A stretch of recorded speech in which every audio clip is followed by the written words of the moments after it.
Hey, Steve here. Thanks for watching.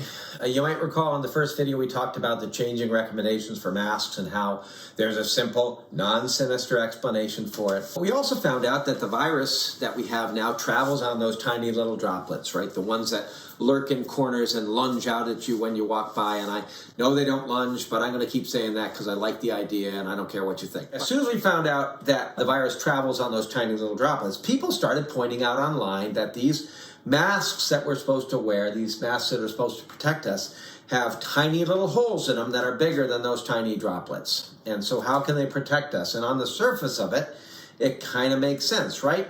Now, I want to say I didn't actually fact check whether these actually do have holes in them. I'm going to give those people the benefit of the doubt. Sounds like they looked into it much more than I wanted to bother. I'm going to give them the benefit of the doubt because it shouldn't surprise anybody, frankly, that there are holes in this mask big enough for the virus to get through. And that's because here's the biggest holes right here, right?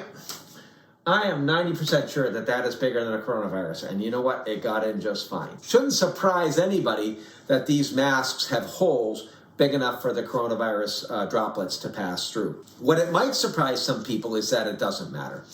And why doesn't it matter? Big question. So there's a concept called the minimal infectious dose of a virus. I have to say, at least I'm pretty sure that's what it's called. As you can see, I went to med school in the late Jurassic age, and I haven't thought of minimal infectious dose since my second year microbiology exam. If there's microbiologists out there and I've got the term wrong, please post. A minimal infectious dose refers to the amount of infectious agent it takes to establish an infection in you and get you sick.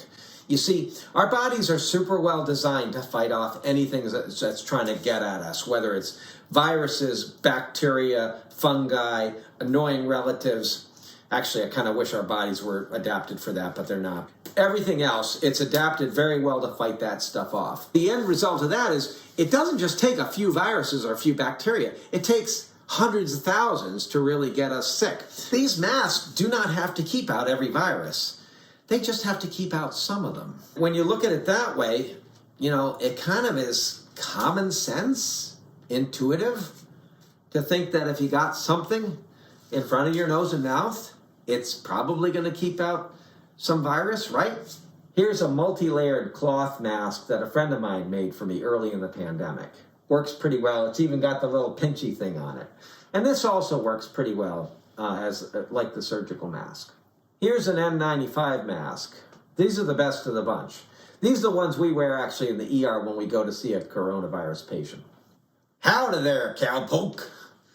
So this isn't quite as good. It's got a couple layers, but not as many layers. And, you know, it's not quite as good as the other ones. But it probably does keep some virus out. And you can say things like, hey, coronavirus, this town ain't big enough for both of us. This is probably good for a sandstorm on Tatooine, but probably not as good for the virus.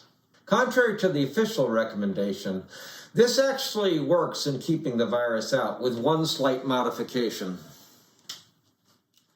I'm serious, this really does work.